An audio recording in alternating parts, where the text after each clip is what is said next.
আল্লাহ পাক বলেছেন, শোনেন, আল্লাহ পাক বলেছেন কিয়ামতের মাঠে আল্লাহ পাক বলবেন, নিজেই বলবেন যে আইনা আইনা মুতাহাবুনা লিজালালি, আমার ইজ্জতের জন্য যারা পরস্পরকে ভালোবাসতো এরা কোথায়? আল্লাহ পাক ঘোষণা করবেন কোথায় তারা, যারা আমার জন্য পরস্পরকে ভালোবাসতো। আল্লাহ বলবেন আলিয়াউমা, আজকে আযিল্লুহুম, আমি ওদেরকে ছায়া দিব, ফি জিল্লি, আমার আরশের ছায়ায়। বলেন সুবহানাল্লাহ।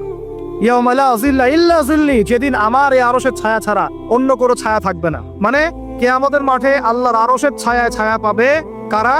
যারা পরস্পরকে আল্লাহর জন্য ভালোবাসতো। আলহামদুলিল্লাহ, এই যে আমরা এখানে আছি, আমরা কি একে অপরকে আল্লাহর জন্য ভালোবাসি না? আমি কি আপনাদেরকে চিনি? আপনারা কি আমাকে চিনেন?